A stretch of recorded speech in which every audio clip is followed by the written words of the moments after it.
Hello and welcome, guys, to Troy Cares episode number 7. I say this every time, but episode 7 already, guys. It just seems like it just flies by, and each week we're finding out more and more interesting stuff about different organizations, different businesses here in Troy. We've just had some amazing interviews, some amazing people we're getting to meet and learn more about their organizations or their business, and it's just been an incredible time. I hope everybody's enjoying it half as much as I know personally I am. Tonight, guys, is no different. Tonight we have an excellent person with us, Shane Carter. He has been just a staple in our community, guys, for a long time. Many of you guys know him. You've seen him. You've talked to him. He's touched many of our lives, from our kids to ourselves. So, his impact and what he's done with the Lincoln Community Center and just the city as a whole is just huge, guys. And I couldn't be more excited about having him on tonight. I know when we first started talking about this program, he was high on our list to get, but busy as he is these days, of course, it's hard to get him, but I think we finally locked him down and got him on tonight, and I could not be more excited when they told me Shane's going to be our guest this week. So let's work on getting Shane in here, guys, and like I said, just an incredible person and a lot of stuff to share with us. So let's bring him in. Shane, how you doing, sir? Welcome to the program.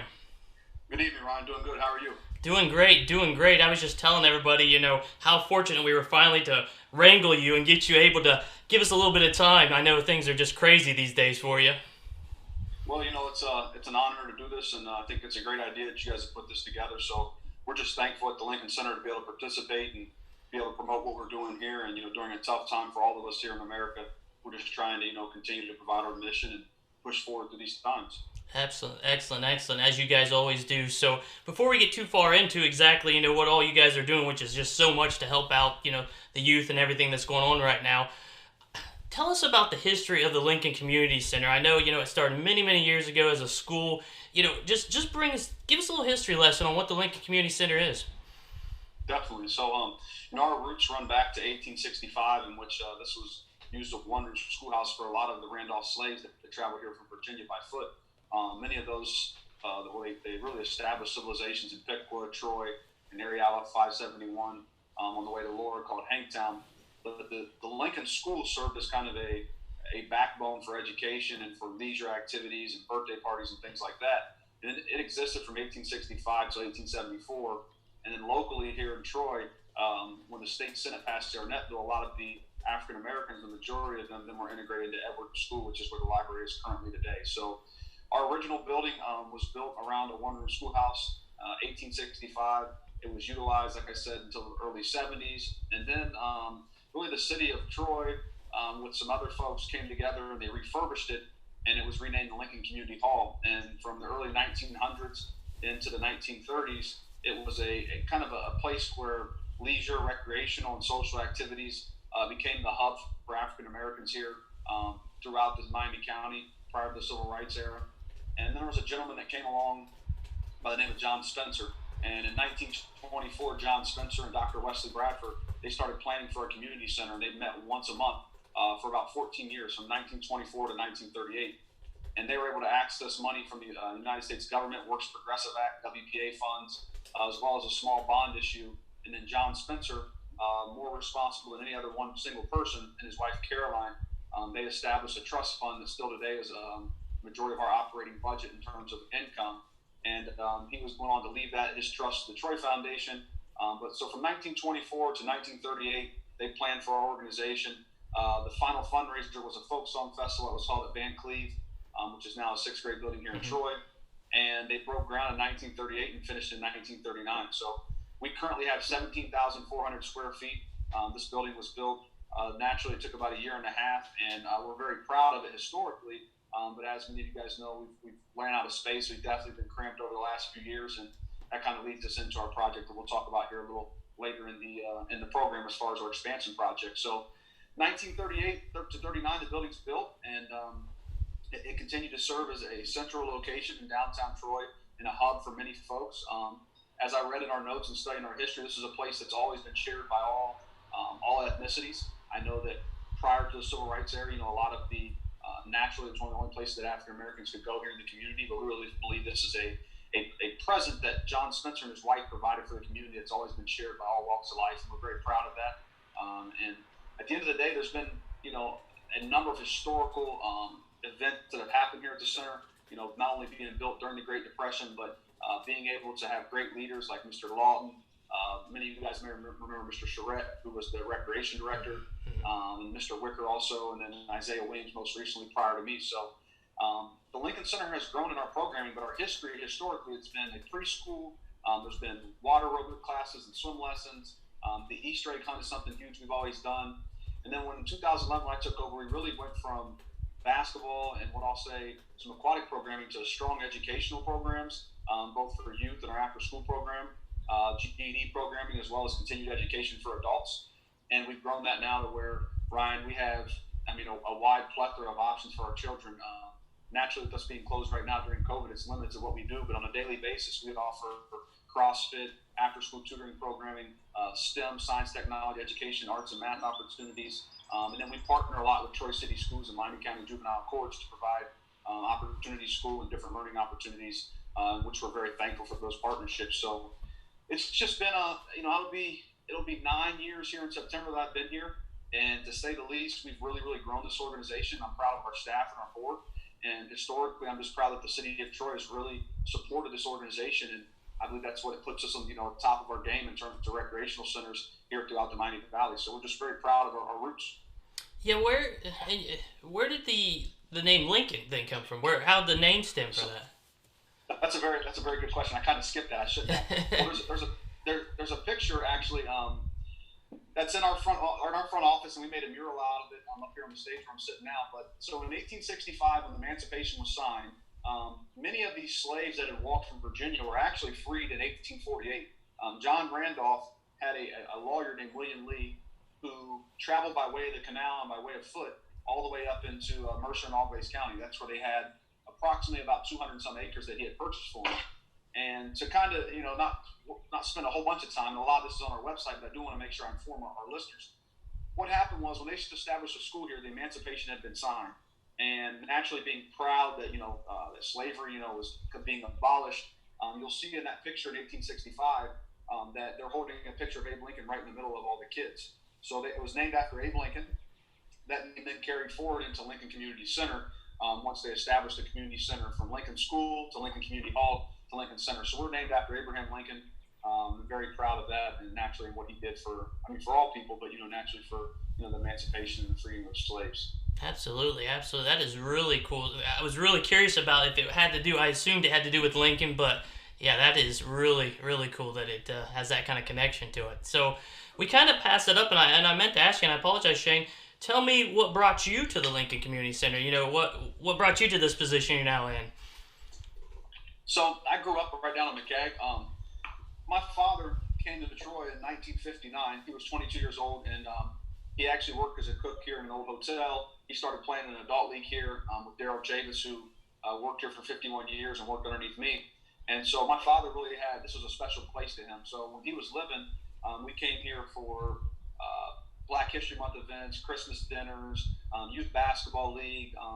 It was a place where even adults, as grown men, they played. And my father always encouraged me to come down to the center here and get involved. So I grew up here. The person that was most impactful for me in my life was Harold Hughes. And Harold's now been here for 30 years. He's had an impact on a lot of people here in the community. We led the basketball leagues, but really somebody that took a lot of time. Most recently named the basketball court here in the current building after him, just to honor him and his legacy and what he's done.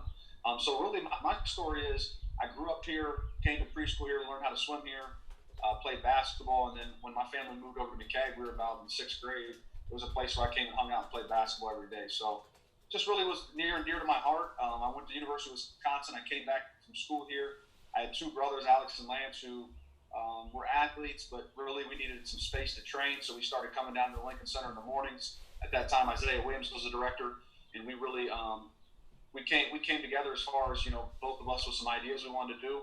And I started volunteering, and then when the director job opened up, I applied for it. So the rest of it's kind of history, but I really felt like, Ryan, it was a calling for me. It was one of those things where coming home from school, I studied business.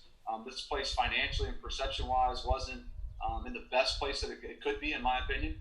So myself, Nicole Burton, Ted Zerman, our treasurer, and our board at the time, we really kind of just dove in head first and said, okay, naturally, we've got to get our infrastructure in place. We've got to get our policies in place. we've got to get programs and marketing out there, and we've been working ever since, about every single day at it. And to say the least, it's probably the most rewarding thing I've ever done in my life, Ryan. And that you every day when I wake up, I don't have any question about what my work is. I know what I need to do, and we're able to have a positive impact on all types of people. So that's kind of what got me here. It's why I've been here this long. I enjoy working with people. I enjoy our staff and our board, and we're very fortunate in the city of Troy in that the amount of support we get from businesses, individuals, churches, youth groups, different service organizations is really first class, and that's really why we've had so much success.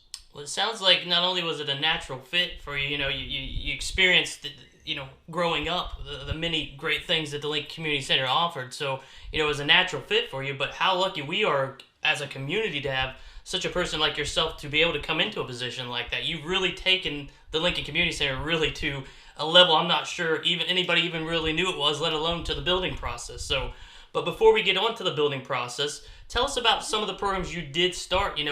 When you came in and you started, what I know you touched quickly on, but kind of go over some of the things that you implemented and started up and that are going on now. Okay, so the first thing is really it was kind of unique in that when I first started, Nicole Burton and I had this list. It was like a Venn diagram. She's been an administrative assistant here for about 9 years, and it was like, okay, pretty much we know where we want to get to. What can we do right now that's free, that we have the space to do, and we have the staff to do. So the first thing we realized was, after school programming in terms of tutoring and making sure that we're providing educational opportunities. So wrote a grant to the Troy Foundation, started that program back in 2011. That program has grown from, we start off with 10 to 20 kids. Now we've got about 80 kids registered in our program daily. So if today was a natural school day and school is in, we'd have 2 of our vans on the road picking up kids at every elementary, the junior high and high school. And then we have Troy City Schools collaborating with us in that they bring the children from Concord, English as a second language program, as well as any other Concord students on a bus. So that the after-school program is something we started up. I was on the first board that founded Steve's Club here in Troy. That was a CrossFit program for the youth. So we started that here at the Lincoln Center and then grew that to where the kids started going to practice CrossFit. We also were very fortunate, but we were able to partner from an adult standpoint with the adult education, adult basic education, literacy and education program at the Career Center, and offer GED programming and have classes here, as well as use this place as a satellite so that folks here in Troy didn't have to travel to Piqua. And then the list really goes on and on. From we've got a Serve It Up tennis program. We started the community garden that grows food and sells food at the farmers market. We started up what was a really, really successful and has been youth basketball league that's always went on, but it was only offered one time a year. Right now, Ryan, when this pandemic is over with, we'll have basketball and have had basketball year-round, spring league, winter league, and a summer league. With added space, we'll be able to offer that to more children. And then we've got a soccer camp that we start up here that's every year. We've got a football camp. Our annual events that I'm really, really proud of that we do is our Back to School Bash, which is the third Sunday in August. This past year, we passed out school supplies, book bags, and everything on the district school material list and supplies list to 383 children. That's the children that we obviously registered for the program, or that day showed up, not registered and said, hey, I'm not on another list. And that's something that the whole community's bought into and really supported. So we started that up. We started Thanksgiving feast, in which we have on the Wednesday before Thanksgiving, we open up and fellowship with everybody in the community. Dick Steinman over at the Soup Kitchen, he closes his doors and invites his people to come over here, or his regulars. And this past year, we deep fried 19 turkeys, man. So we start about 8 in the morning, and it's really an annual event that we look forward to. We've grown the Easter egg hunt. That's been something we've offered here since 1938, and but it's something we've grown dynamically. And really, the list goes on and on. When I got here, Ryan, we had basketball. The pool was open for regular swimming.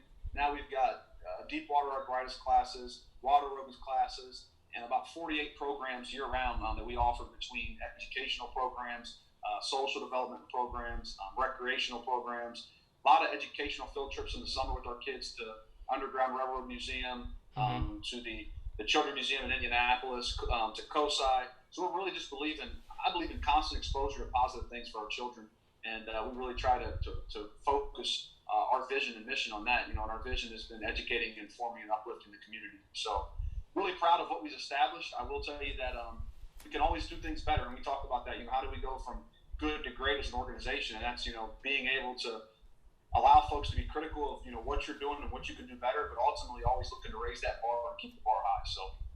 And I know you also have one heck of a Christmas holiday party as well.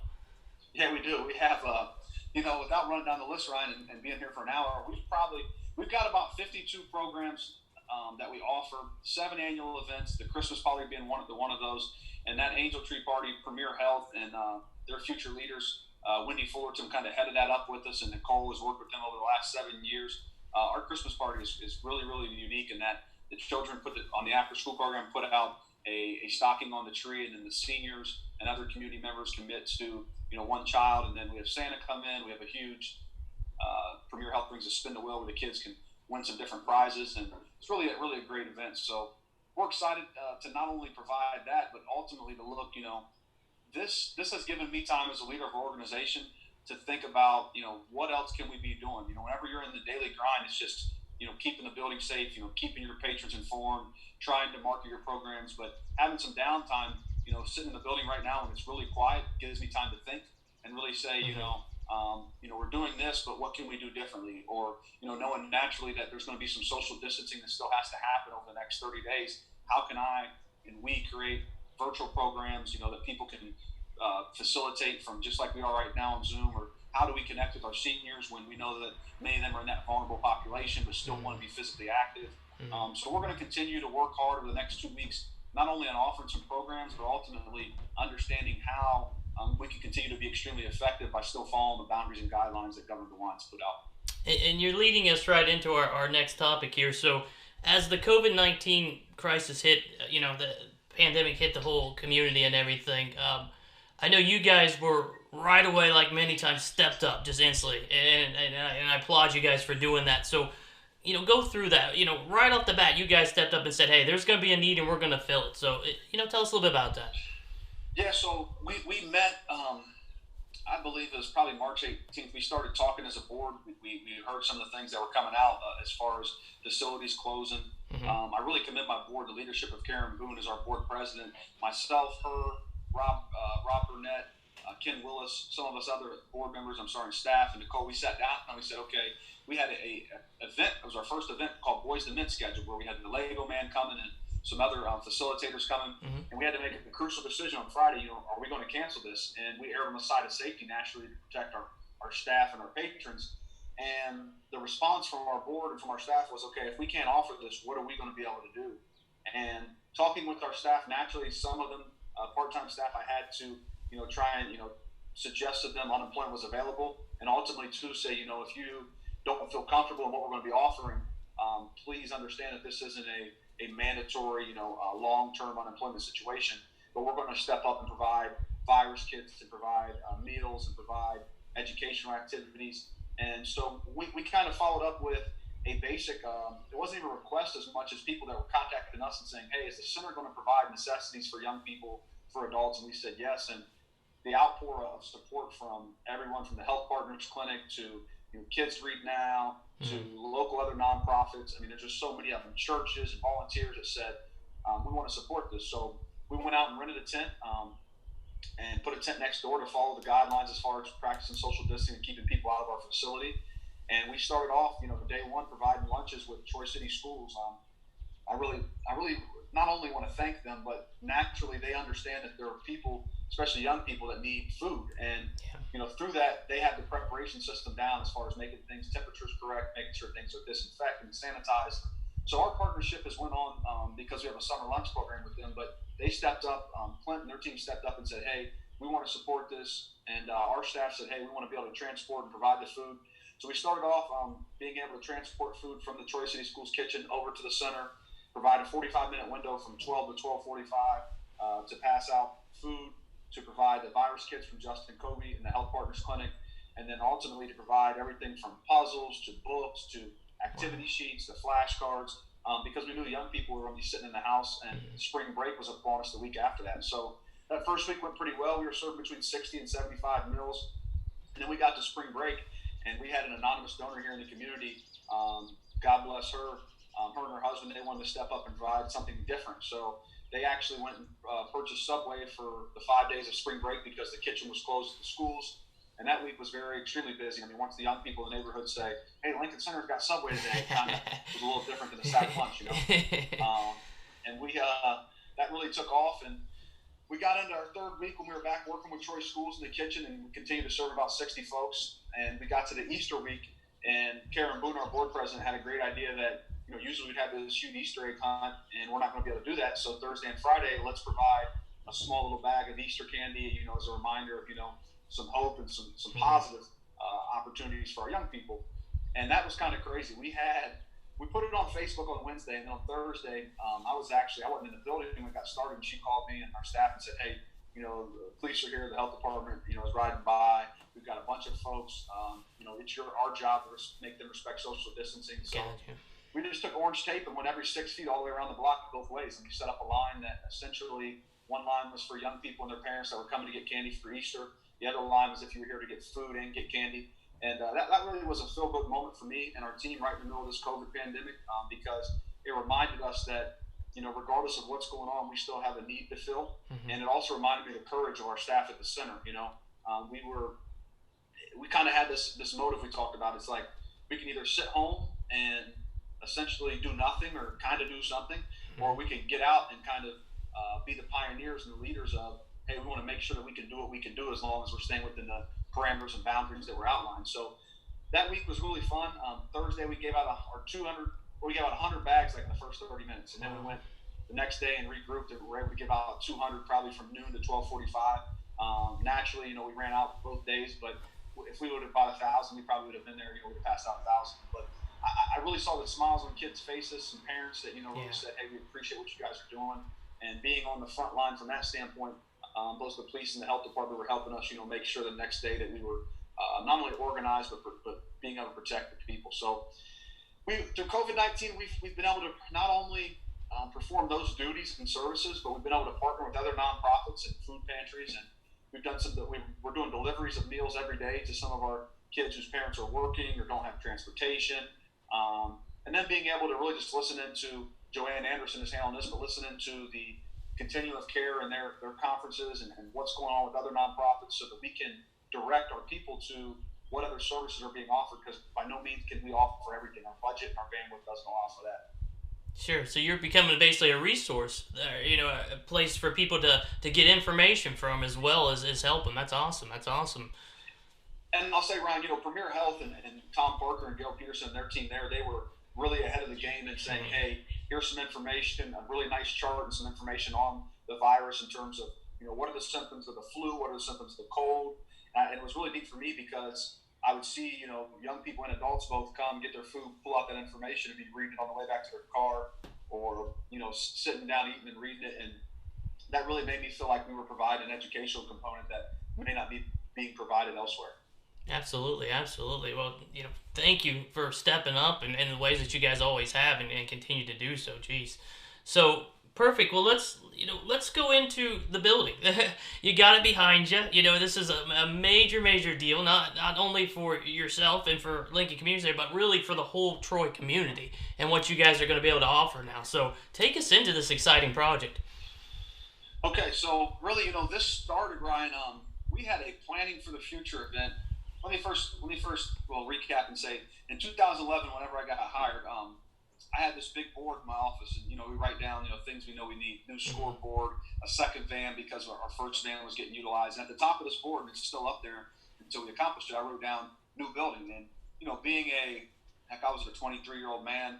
I mean, a new building. I thought we needed space, but I didn't really understand what that looked like. So over the last 9 years, I've really been strategizing, working with our board and our committees, working with our funders to understand what that looks like in terms of cost efficiency, traffic flow, what is needed in terms of space. Naturally, everybody wants to say, hey, we need an Olympic pool. Well, if our pool throughout the day, there's certain times it's not used, the study showed that wasn't really a need, and we've got a great aquatics park here. So we went through and vetted through all these things, educational programs, and then it led us to this event that we had back in 2014, which would be almost 6 years ago now. Mm-hmm. And that was an event we had called Planning for the Future.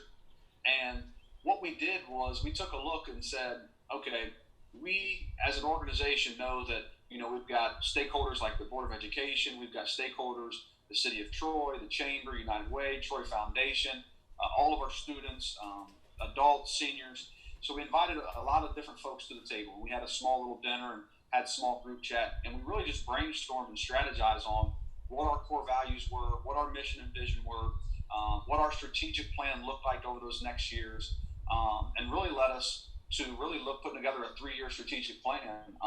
And I made a mistake. That was in 2016. So we put together a 3-year strategic plan from 16 to 19. Mm-hmm. And that plan really looked at facilities. It looked at programming and diversity. It looked at marketing and promotion. It looked at staff development. But really, when we went around this table, it all came back to, okay, you want to do all these neat things, but you've got a building that's 80 years old. Realistically, you've got a facility that, needs air conditioning, needs handicap accessibility. So we started working down that list. We made upgrades to our facility, new water lines, new gas lines, air conditioning, new HVAC, new parking lot, all the things we thought were really, really important for safety. And as we looked at that, our board and our staff, we continued to say, what could we do with more space?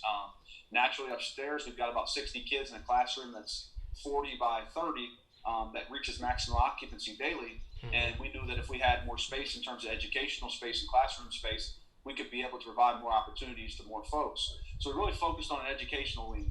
And when you look at our facility and the site plan, which would be actually to the south, we've got an educational wing that's really, really first class. We're going to have an opportunity to have a boardroom there that allows for our staff to meet and our board to meet, other nonprofits come in and meet free of charge. And then we've got our K-3 classroom space that allow for us to have separate compartmentalized learning spaces for our young people. Beyond that, we'll have an art studio. We do a lot of art here and that our kids really enjoy it. We've utilized Hayner's Art Studio. We've utilized our space next door that we own. That was a Lincoln Art House. We do wood carving. The kids love to do everything from just sketching to watercolors to anything you can think of, charcoal. So we're going to have an art studio that has the proper ventilation space to do some things like that, make some multi-generational murals. And then beyond that, we're going to have a classroom that's for our older children that's very interactive in terms of being able to have technology. And in between those, from the classroom and the art studio, a really nice, what I call a technology center that will have a partition door that allows us to open up from the classroom right into the computer lab so that we can have smart boards that kids can utilize Chromebooks and keep things consistent. When they come home, they come from school here, they've been at school all day, we provide them a healthy snack, and then we try to get an hour and 15 minutes of good learning in and making sure that our technology is consistent with what Troy City Schools is using. So the total plan is 21,803 square feet. We'll have a full-size high school regulation gymnasium.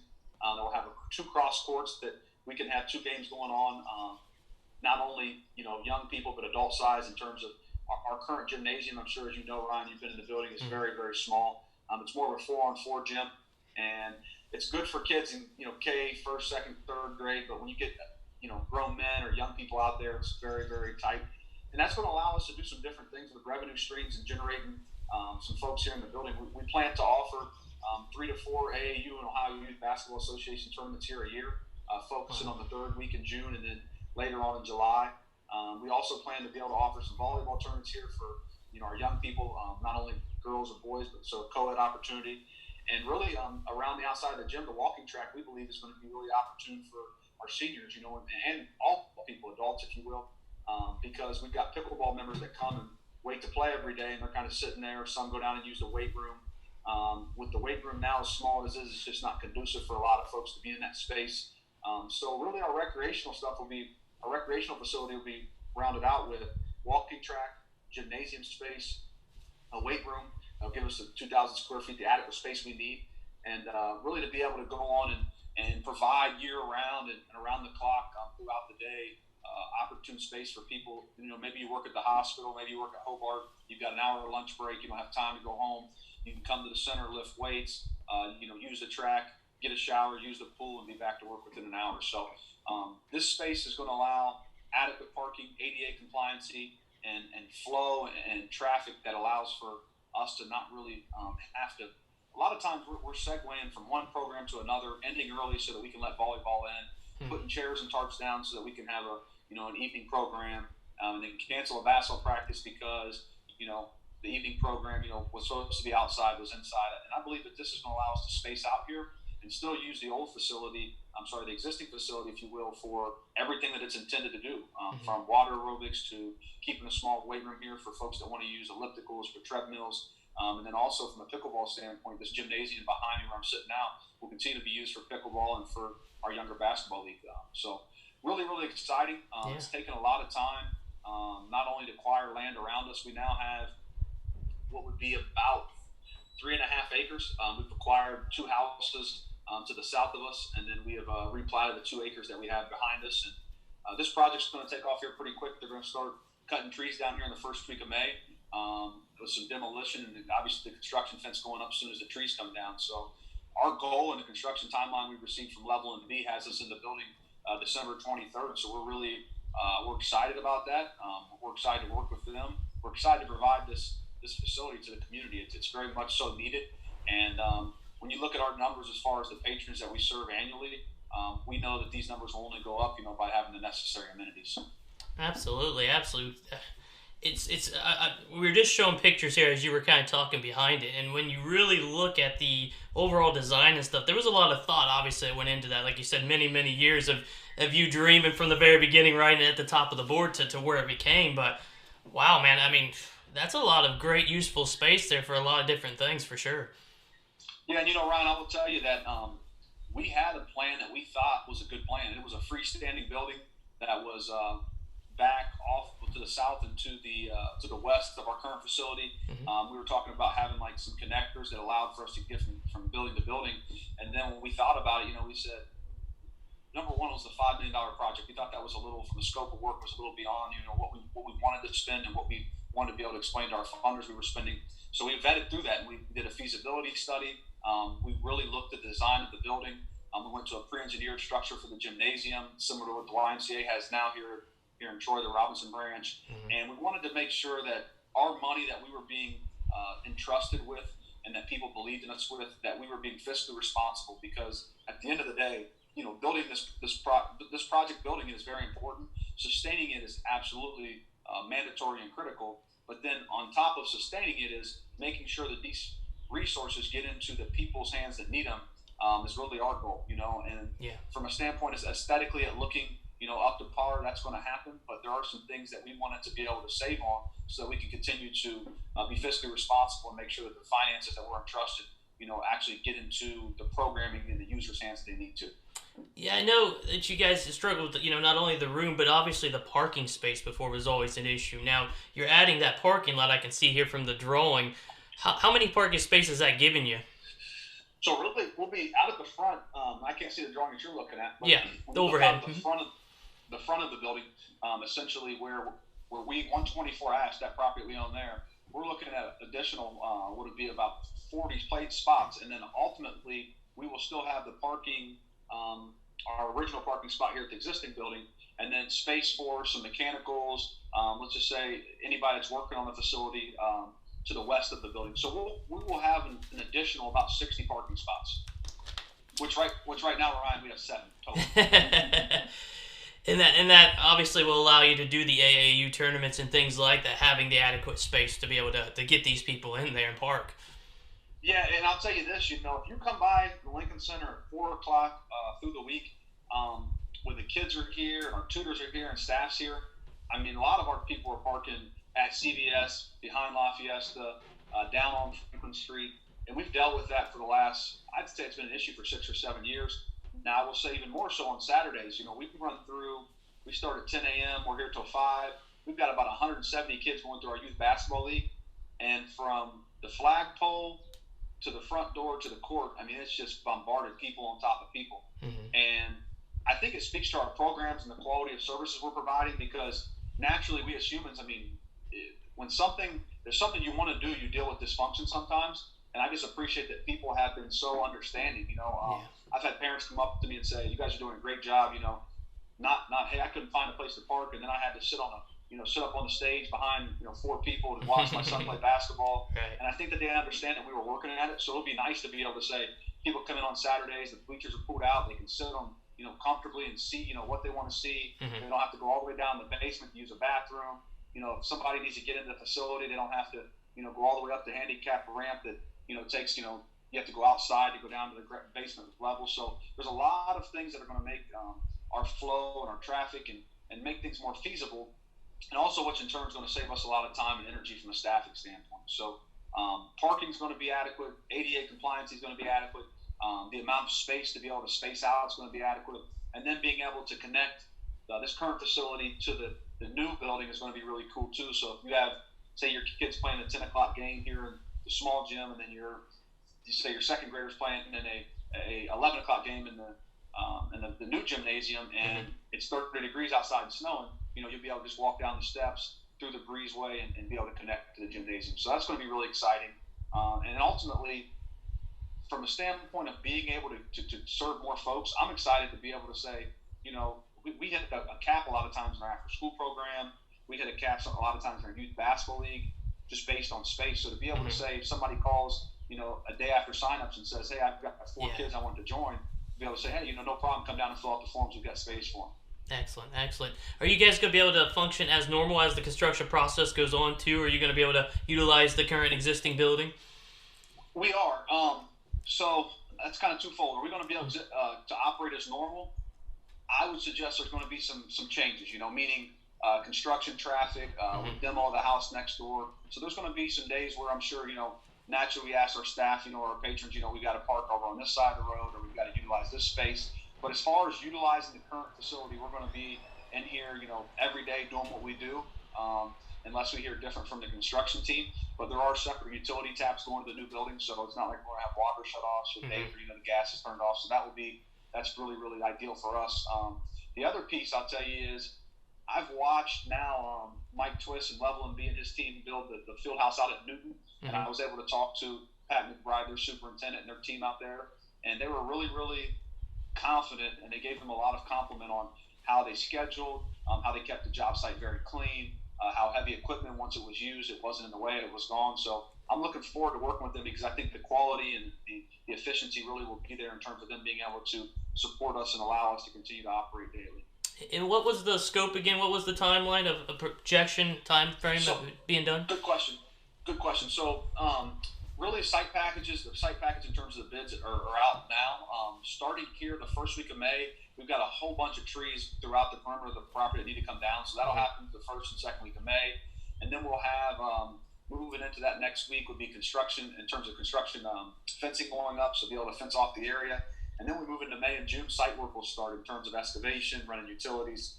The project will get started here in May with a timeline to finish up by the end of December. Wow. So that's pretty quick then, really. Yeah, it really is. At the end of the day, and not only do I believe that, that we'll stick on the timeline, but this is a project very similar to the one that they did, like I said, out at Newton. So a lot of the same subcontractors and contractors will be used, which are local guys. And we're excited about that, and we'll get an opportunity for a lot of good contractors to bid that are local and be able to, keep the work here. Yeah, that will hopefully then open you up right for the basketball season, correct? Isn't that right after the first of the year there? It is, yeah. Our goal, Ryan, I would say that I'm kind of aggressive in my thought, but my goal is that we have our Christmas party you were just talking about in the new facility. Okay. Naturally, it'll be really, really close, but even if it's, a kind of kickoff or a soft opening of, that third week in December where we can get people in here and have a little holiday open house. We always do our usual, public open house we've done it the first Saturday or Sunday in December, but I'm thinking, working with our board and staff, if we can get something scheduled there around Christmas, which I know people are traveling, just to get people in the building, get their eyes on it. And then obviously coming out of the Christmas break, we should be rock and rolling with winter sports and we're going to be able to offer a lot of different programs for adults too. I'd like to get Zumba back, and yoga back, and some different boot camp classes, some different training in terms of workout classes. And we've got a very talented young man here on staff, Julio Herrera, who he comes from Columbia, but he's got a background in kinesiology, and he does a lot of weight training and cardiovascular training. So just want to tap into the strengths of our staff and allow them to, be able to share their gifts with our patrons. Absolutely. So what's the age group of the basketball leagues you guys have? Well, Ryan, we run from really pre-K, so 4-year-olds all the way up to seniors. This past, what would be winter, because our spring-summer league has been postponed, we had 148 to 150 folks in the league from grades K up to 8th and 9th grade.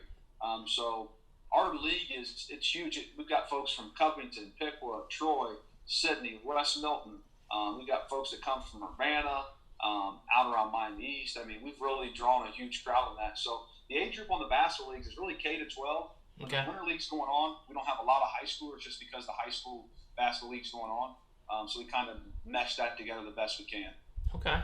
Wow. I had no idea you guys stretched that far. I thought it was more just the younger youth, but it goes all the way up to 12th grade. Okay. Excellent. Yes. And co-ed too, so boys and girls. Now, when's that sign-up process usually take place for people that are interested? Good question. So from a winter basketball league standpoint, we usually get started there as soon as football wraps up. So really going in, as you were talking, going into the holiday after Thanksgiving into Christmas is when we'll start putting our signups out there, and then we'll run the league, January, February.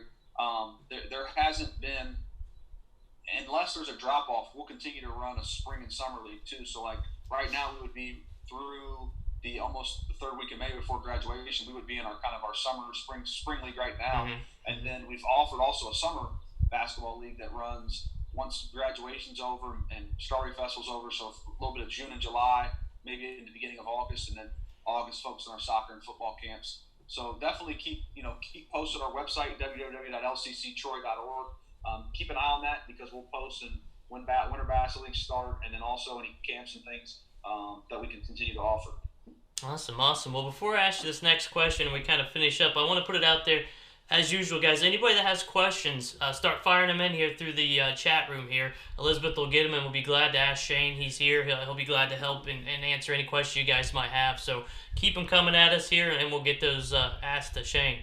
So, Shane, my next question is, obviously a lot of things are changing just within the last couple of days, right? With DeWine and everything he's announcing and everything going on. What's your guys' plans kind of looking like moving forward as far as opening up and how you're going to proceed?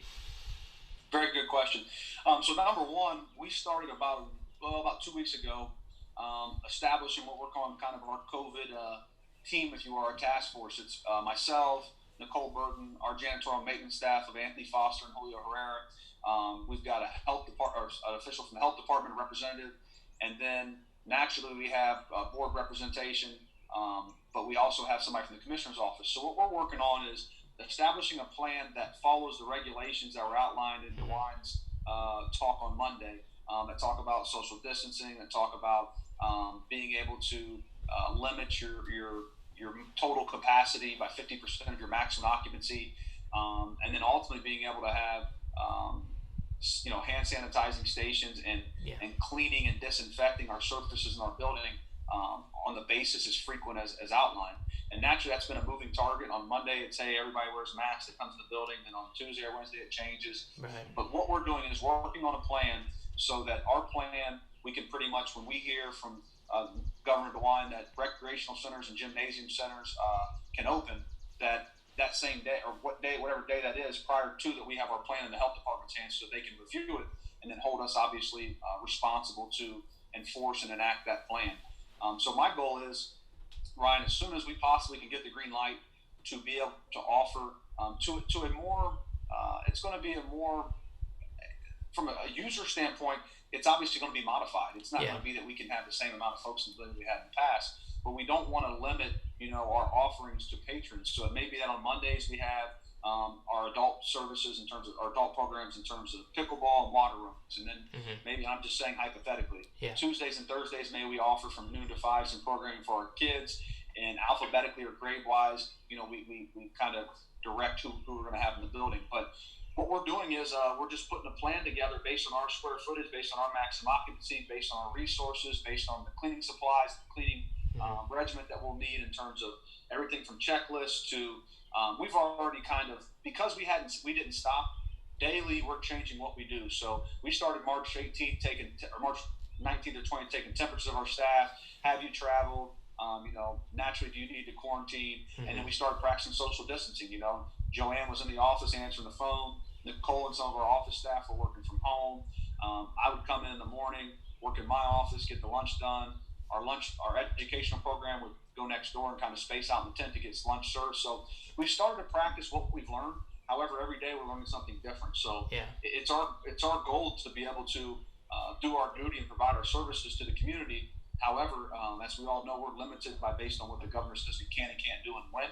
But we are out ahead of it here in that if we found out tomorrow that rec centers are going to open on X date, I would say within 24 hours, I would in turn get a plan from Ken Willis, our vice president. He came through and did a risk assessment of the entire facility and our programs, and he started with that. And then he worked with Julio on a standpoint of, okay, from the square footage of each room, how many folks could we get in the room, without kind of, interrupting those social distancing barriers. Yeah, so wow, so you guys were out in front of it right from the beginning. So kudos to that, and you're ready to go on that for sure.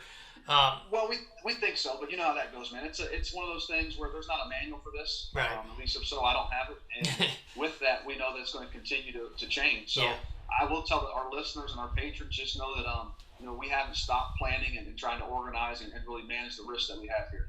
And that's been the big theme, obviously, for everybody we talk to on this show is that, everybody's had to adapt and change. And that's the good thing that we're seeing across the board that, as a community, as individuals, we all can adapt. And with the help of everybody else around us, we get through it. And we come out stronger for sure.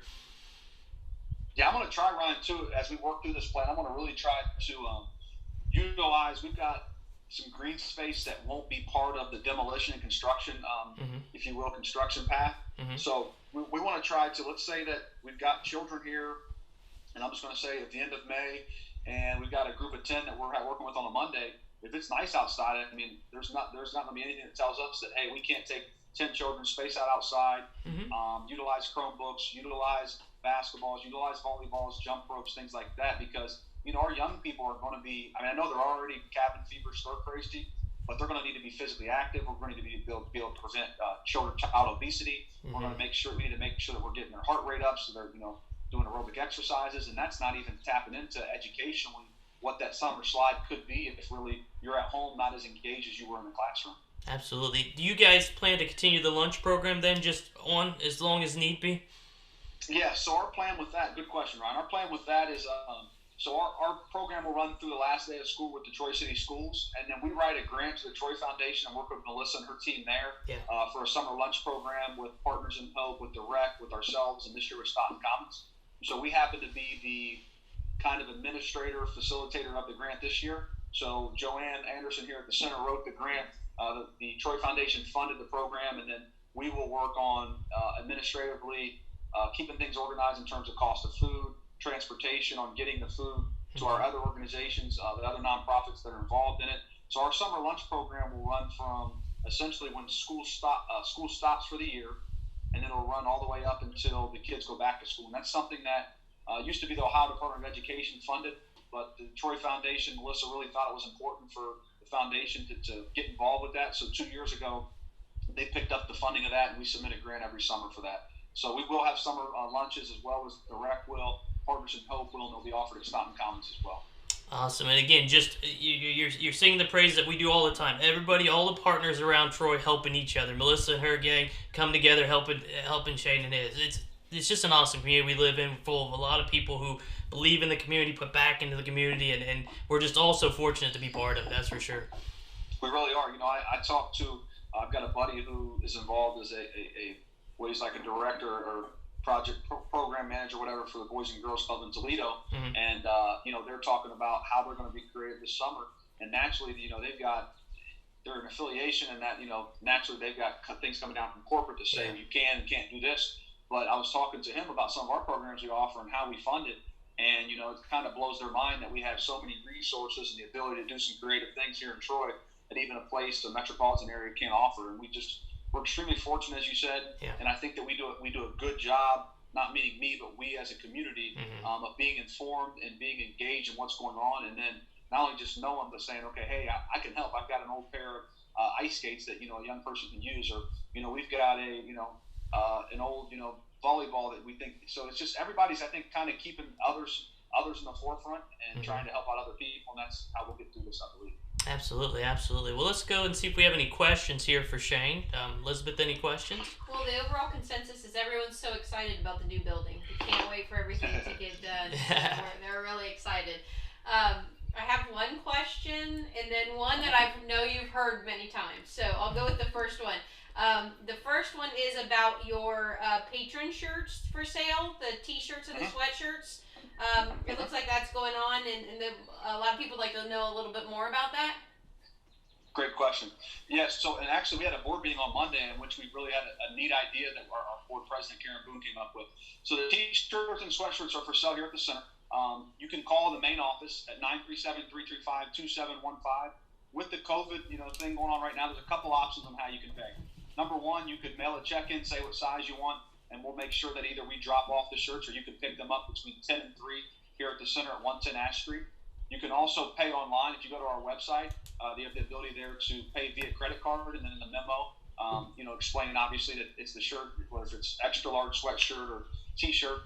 And the best thing about this t-shirt sales is we've identified as of Monday, all of our profits from any of our t-shirt sales are going to go towards our LCC scholarship fund. So I think it's really encouraging to know, when you buy a sweatshirt or a t-shirt, if we make $5, let's say, on the sweatshirt sales per shirt, every one of them are going to go into our LCC scholarship fund so we can continue to provide more scholarship money to our young people. And another thing I would suggest too to our listeners, if let's just say you're working during the day, you're interested in t-shirts or sweatshirts, just shoot me an email, scarter@lcctroy.com. I can get back with you on what size you need and then coordinate pickup. But we are here in the office Monday through Friday from really 9 o'clock until about 3. But Joanne, the office manager, is here from 10 to 3, and she can take payment over the phone via credit card or set up for a check and for it to be delivered or picked up. And one more time, that website, what is it, lcc.com? lcctroy.org, actually. LCC. .com will direct you there, but it's been recreated. Bill Smith at WestNet Media has done a great job with that. So lcctroy.org, and then when you go on there, you'll see the opportunity for you to use the PayPal option to pay. And ultimately, too, Ryan, I would say for our listeners, just because of how crazy this time is, call the office 937-335-2715. Let them know what you're looking for, whether it's a crew neck or a hoodie or a sweatshirt or t-shirt. We'll get you set up, and we'll make sure that you can come and pick it up, or we can deliver it. And if you have any questions, or let's just say those options don't work for you, just shoot me an email, scarter@lcctroy.com. Okay, perfect. And next question, Elizabeth. Next question was from Rhonda. She says, with the new building happening, maybe you could have Chris Carter come to the opening dedication. You tell Rhonda we're going to work on that. Okay. That would be really important. I know that Chris and my other brothers are supporting this project and that they grew up here and believe in it wholeheartedly. We obviously, a good point that brings up from that, we wanted to have a natural groundbreaking, or if you will, just like any other project. Due to COVID, we can't. We are going to do something really neat virtually that I'll make sure that I share with everybody, and that the person, Sean, who's working with us from World Stage Media, he's going to be working on videos and footage and clips of as the trees go down, as concrete's being poured, as site work's done. And then we're going to put together kind of a virtual groundbreaking that we're going to be able to host live. And that's something we're working on and really excited about. With that being said, once we get on the back end of this and we get to what I'll call being able to offer an opportunity for folks to get in the building and see what's going on, we will schedule naturally, a ribbon cutting ceremony and really kind of retract from a ribbon cutting standpoint to really a groundbreaking, because that's something we wanted to not only thank our funders for, but thank our stakeholders for, and have that. But naturally, due to timeline of construction, due to funding being in place, and really due to us knowing the importance of having added space, definitely with this pandemic, we had to stick to the construction schedule that was proposed. Excellent. So before we let you go here, one more thing I wanted to just get out there is for any students or anybody listening out there that might have not used your programs before. They might have heard about it. We kind of know about that. I have a friend that goes there or whatever.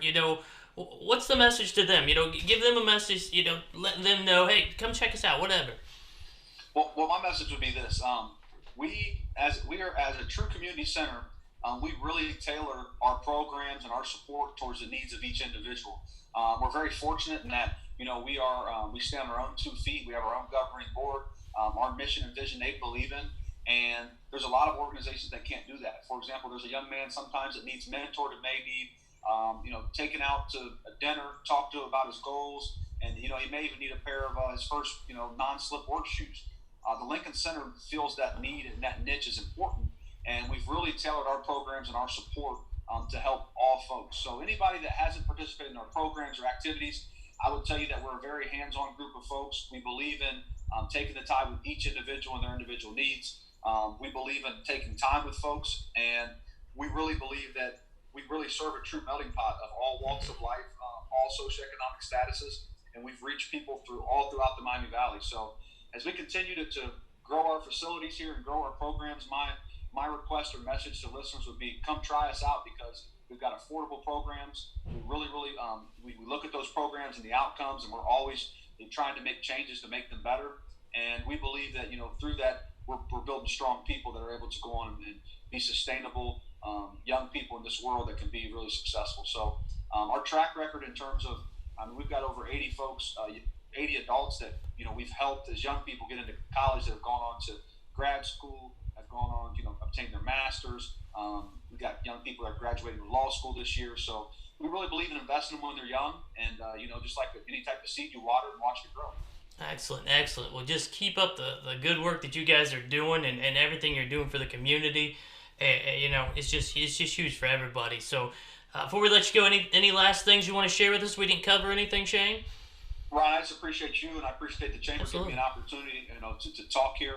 I'm a people person, and these last few, heck, almost you could say now, last 6 weeks or however many weeks it's been, feels like it's been 6 months, have been difficult, because I like getting out and talking to our customer base here at the center. I enjoy doing presenting about the center. I enjoy talking about my passion. So this opportunity allows me to do what I enjoy doing, and I know it's a positive opportunity for the center. So just hats off to you and the Chamber for offering this, and this is something I look forward to watching other people that come on after me. Well, thank you very much, and congratulations on the new building. We'll all look very forward to seeing it complete, and the many things that you guys are going to continue to be able to not only do but add because of the new building. So thank you. Keep it up. Tell the staff we said thanks to all of them, and stay safe. Okay. Yeah, you and Elizabeth come down and check it out anytime. We'd love to have you guys. We'll do that. Thanks, Shane. Thank you. Mm-hmm.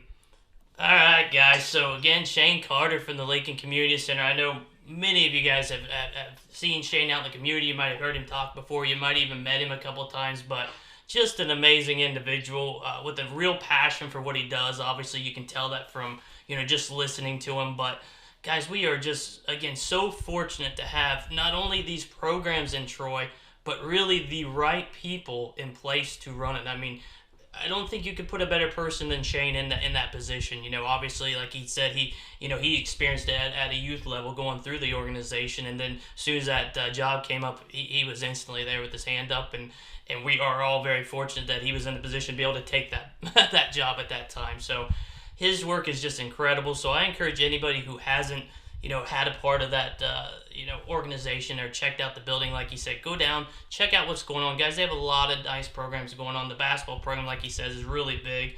But there's a lot of other programs that you guys can get into, and it sounds like many more to come with the new building. So awesome place, awesome individual, and again, just a very fortunate to have such these great places in Troy, guys. So, every time we learn about a new one. So, all right, guys, so excited about Monday's program. A lot of people are going to want to tune into this one as well. We have Chris Piper, the superintendent of Troy City Schools. I know there's probably just a ton of questions out there about the decisions that they've made, up to now, how they came about those decisions, what maybe next year looks like. He'll be glad to share what he can with you.